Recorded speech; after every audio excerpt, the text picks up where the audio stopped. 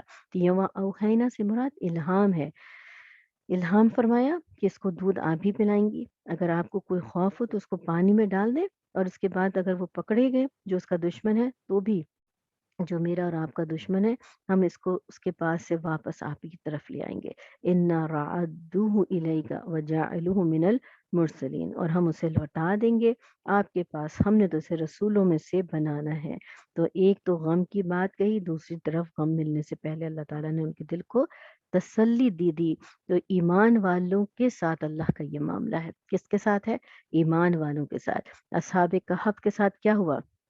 اللہ تعالیٰ فرماتے ہیں کہ انہیں کہا فَأْوُوا إِلَى الْكَهْفِ يَنشُرْ لَكُمْ رَبُّكُم مِّن رَّحْمَتِهِ وَيُهَيِّئْ لَكُم مِّنْ أَمْرِكُم مِّرْفَقًا، بس تم ٹھکانہ پکڑو غار میں، اللہ تعالیٰ تم پر اپنی رحمت برسائے گا اور عطا کرے گا تمہیں تمہارے کام میں نرمی۔ تو غار میں جانے سے پہلے اللہ نے تسلی دے دی۔ ایمان والوں کے ساتھ اللہ کا معاملہ یہ ہوتا ہے، ہر مشکل آنے سے پہلے اللہ تعالیٰ تسلی دے دیتے ہیں۔ بدر میں ایمان والوں کے لیے بہت مشکل وقت تھا، اللہ تعالیٰ نے چلنے سے پہلے کیا فرمایا؟ وَإِذْ يَعِدُكُمُ اللَّهُ إِحْدَى الطَّائِفَتَيْنِ أَنَّهَا لَكُمْ، اور جب اللہ نے وعدہ کیا تم سے دو جماعتوں میں سے ایک کا، بے شک وہ تمہارے لیے ہے۔ تو یہ دو جماعتیں کون سی ہیں؟ یعنی یا تو تمہیں قافلہ ملے گا یا فتح کے ساتھ مال غنیمت، تو دو میں سے ایک تمہارے لیے ہے، ضرور ہے۔ میں اکثر اپنے واقعے بتانا نہیں چاہیے، اپنے ساتھ کے واقعے، لیکن جب مشکل پریشانی، بہت پریشانی ہوتی تو اللہ تعالیٰ سے مشورہ کرنا چاہیے، صرف اس لیے کہ آپ لوگوں کے اندر بھی وہ ایمان، مطلب اللہ سے تعلق ہو، قرآن کے ساتھ گہرا تعلق ہونا چاہیے۔ میرا امیگریشن کا مسئلہ بڑا بری طرح کینیڈا کا پھنسا ہوا تھا، پتہ نہیں ان لوگوں کو شک تھا کہ شاید ہم کینیڈا میں رہے ہی نہیں، تو مجھے جو ہے جج نے بلایا، وہاں جانا تھا، تو کیا گھبراہٹ، اب نئے نئے کینیڈا میں آئے اور نئے نئے یہ سارے واقعات سے گزر رہے ہوں، تو بہت گھبراہٹ تھی، بڑی گھبراہٹ تھی کہ وہ جائیں گے، اس کو کراس کوسچننگ ہوگی اور امیگریشن کے لیے، تو کیسے اس کا کریں۔ تو بس بیٹھ کے نماز پڑھ کے میں نے قرآن کھولا، تو سامنے آیت یہ تھی، کسی طرح کی کوئی آیت تھی جس میں تھا کہ تم ہی غالب رہو گے۔ ہم اتنی خوبصورت جو ہے اللہ تعالیٰ کی طرف سے پیغام، اور الحمدللہ ثم الحمدللہ، جب کورٹ تک پہنچے، وہاں پہ مطلب جج کے سامنے بیٹھنا تھا، بیٹھ کے اس نے کراس کوسچننگ، سوال جواب، یہ وہ، اتنا اطمینان، اتنا سکون تھا، اس وقت تو اتنا دین نہیں پڑا تھا کہ میں یہ کہوں کہ بہت ہی، لیکن اللہ کی طرف سے مدد تھی، تو دل کو اتنی ڈھارس تھی کہ یہ سوال کرتی رہے، پوچھتی رہے، ہر طرح کے سوالوں کا جواب اللہ کی مدد سے ہوتا چلا گیا۔ تو کون ہے جو دلوں کو سکون دیتا ہے؟ اور وہی بے چین روح جو ہے، آپ دیکھیے، جو اللہ سے دور ہوتے ہیں وہ ذرا ذرا سی معاملات کے اوپر جو ہے پریشان ہو کے واویلا مچانا شروع کرتے ہیں۔ ہر مشکل پہ اللہ سے رجوع کری، کھولی قرآن کو، اللہ میری مدد فرما، اللہ تعالیٰ فوراً سامنے وہ آیتیں آئیں گی جو آپ کو جواب ہے، اللہ کا کلام ہے۔ ہم نے قرآن کو کیا سمجھا؟ تو صرف اجر کے لیے کہ ایک لفظ پڑھیں گے 10 نیکیاں ملیں گی، بس مشکل ہوئی تو ہم نے بس کوئی ختم کر لیا، شیطان کو بھگانا ہے، جادو کا توڑ ہے، بس یہ سب نہیں، کلام اللہ ہے۔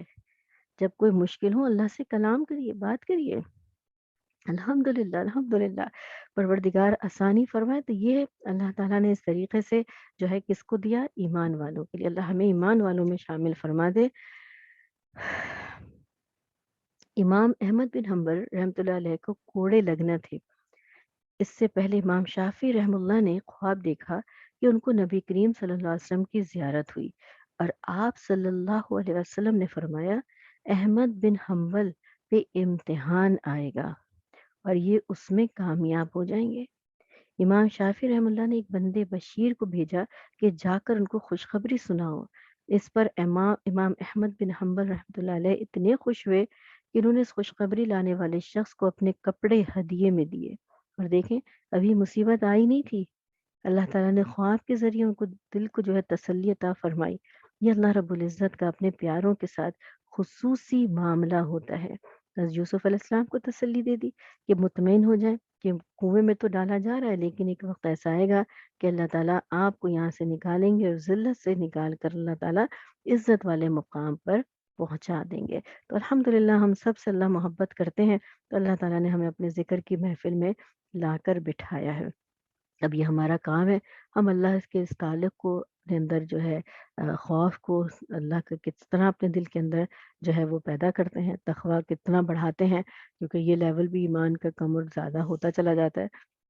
تو کوشش کیا کرنی چاہیے، زیادہ سے زیادہ ایزی جو فارمولا ہے وہ استغفار کا ہے، تاکہ اللہ تعالیٰ ہمارے گناہوں کو جو ہے وہ معاف کر دے۔ پروردگار ہم سب کو کہنے سننے سے زیادہ عمل کی توفیق عطا فرمائے۔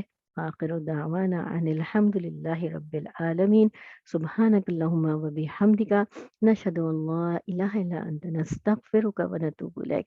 السلام علیکم ورحمۃ اللہ وبرکاتہ۔